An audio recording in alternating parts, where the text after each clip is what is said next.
CBSE Sanskrit paper के लिए महत्वपूर्ण निर्देश। सभी बच्चे प्रश्न नंबर साफ साफ लिखेंगे। नीला पेन लिखने में काम लेंगे। सभी प्रश्नों के उत्तर लिखने हैं। जब एक प्रश्न पूरा हो जाए तो 2 से 3 लाइन छोड़कर लाइन खींचें। राइटिंग साफ सुथरी रखें। एमसीक्यू वाले प्रश्न, जो विकल्प वाले प्रश्न होते हैं जिनमें उत्तर नीचे दिए गए होते हैं, एबीसीडी वाले, उसमें सभी विकल्पों को लिखना है और सही उत्तर पर सही का निशान लगाएं। पहला प्रश्न अपठित गद्यांश का, जिसमें सभी प्रश्नों के उत्तर गद्यांश में ही होंगे। जिस प्रश्न का उत्तर नहीं आ रहा हो तो प्रश्न से मिलती जुलती लाइन आपको गद्यांश में जहां मिले वो पूरी लिखें, वही उसका उत्तर हो जाएगा।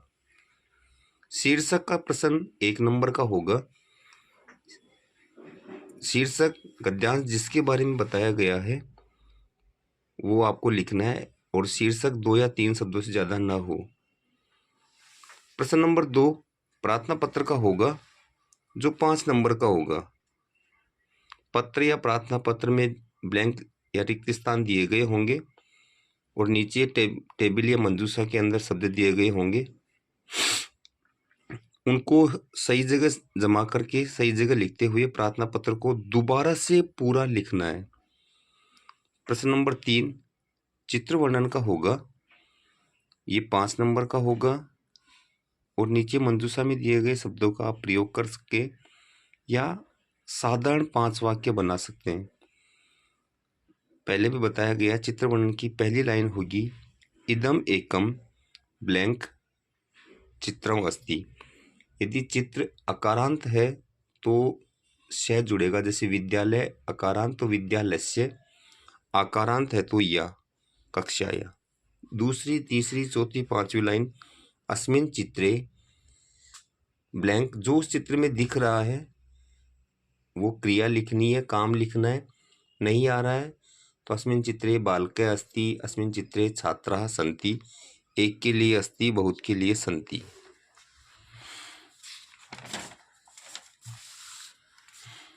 जो प्रश्न 4 होगा वो होगा अनुवाद का, 5 नंबर का। अनुवाद करते समय पहले बताया गया कि पहले सबसे पहले पुरुष की पहचान करनी है। कर्ता जिस पुरुष का, जिस वचन का होगा, क्रिया उसी पुरुष और वचन की होगी। प्रश्न 5, 6, 7, 8 समास, संधि और वाच्य के होंगे और सारे के सारे प्रश्न एमसीक्यू के होंगे। पहले भी बताया, दोबारा बता रहा हूँ। यदि नहीं आ रहा है तो आपको उत्तर लिखते समय चारों विकल्पों को लिखना है और उसमें से देखना है कि सही उत्तर चारों विकल्पों में से एक है। सही उत्तर के ऊपर सही का निशान लगाना है। प्रश्न नंबर 9 समय गणना का, 4 समय पूछे जाएंगे। पूरा समय 1 बजे, 2 बजे, 3 बजे, सवा, 2:15, 3:15, 1:30, 2:30, 3:30, 4:30, +15 सवा के लिए सपाद, +30 सार्ध, +45 -15 अगली संख्या से। 1 बजे के लिए 1 वादनम, 2 के लिए द्विवादनम, 1:15 के लिए सपाद 1 वादनम, 7:15 के लिए सपाद सप्तवादनम, 9:45 यहाँ हम समझेंगे -15, यानी 9:45, यानी 10 बजने में 15 कम। और 15 कम के लिए हमने शब्द है संस्कृत में पादोन, पादोन 10 वादनम। 10वां प्रश्न और 11वां प्रश्न अशुद्धि संशोधन और अव्यय का होगा। एमसीक्यू का क्वेश्चन होगा। चारों विकल्पों को लिख करके जो पेपर में दिए गए होंगे और जो सही उत्तर होगा उस पर सही का निशान लगाना है। प्रश्न 12 पठित गद्यांश का होगा। पहला प्रश्न अपठित गद्यांश का, दूसरा 12वां प्रश्न अपठित गद्यांश का। और जैसे हमने पहले प्रश्न में उत्तर दिए थे वैसे ही 12वें प्रश्न के उत्तर देने हैं। जो उत्तर नहीं आ रहा है तो प्रश्न से मिलती जुलती लाइन पूरी गद्यांश में देख करके उसी को लिखनी होगी। प्रश्न नंबर 13, 14 पद्यांश और नाट्यांश का होगा। जैसा हमने पठित गद्यांश अपठित गद्यांश किया है वैसे ही 15वां प्रश्न प्रश्न निर्माण का होगा। जो शब्द रेखांकित किया गया है उसके स्थान पर, जैसे राम के पिता दशरथ हैं तो प्रश्न बनेगा जो वहां रेखांकित है राम के पिता कौन है, यदि दशरथ रेखांकित है तो। 16 अव्यय का प्रश्न आगे विस्तार से बताया गया है। श्लोक दिया अन्वय का प्रश्न होगा, श्लोक दिया गया होगा और हिंदी अर्थ के अनुसार जो ब्लैंक होंगे उन 4 शब्दों को लिखना है। घटनाक्रम वाला प्रश्न 17वां प्रश्न जो होगा उसमें विशेष रूप से ध्यान हमें ये रखना है कि जो घटना सबसे पहले हो रही है उसे लिखेंगे।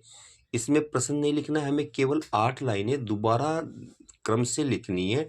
सबसे पहले जो घटना होगी वो सबसे पहले, उसके बाद जो घटना होती है वो इसी क्रम में 1 से लेकर 8 वाक्य लिखने हैं। प्रसंग अनुसार विकल्प का होगा 19वां प्रश्न अंतिम प्रश्न। इसमें भी सही विकल्प लिखने होंगे हमें, नीचे उसी पेपर में दिए गए होंगे।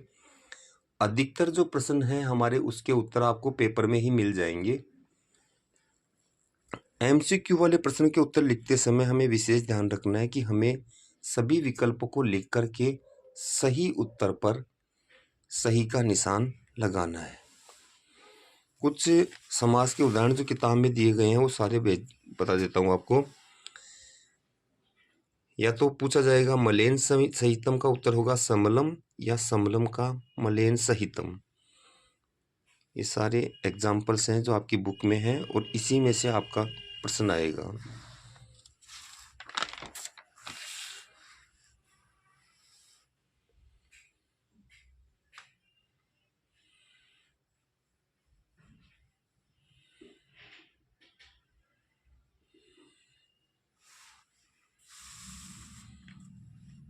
प्रश्न निर्माण के शब्द जिससे हमें प्रश्न बनाना होगा।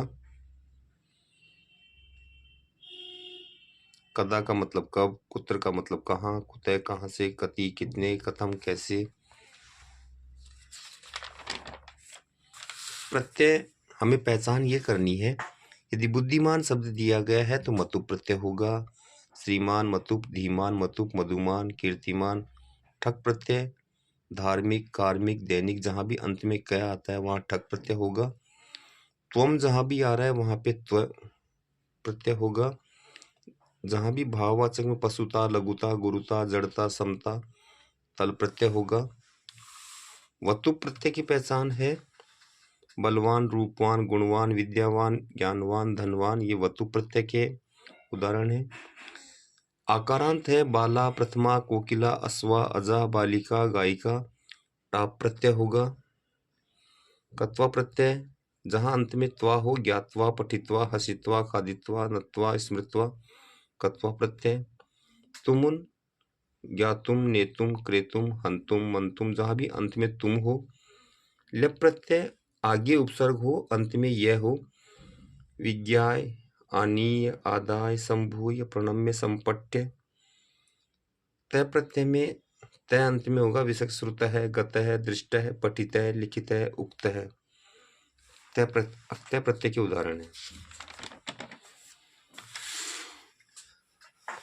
ये अव्यय है जिनका आपको हिंदी अर्थ आना चाहिए और हिंदी अर्थ आने पर ही हम इसका सीख से प्रयोग कर पाएंगे।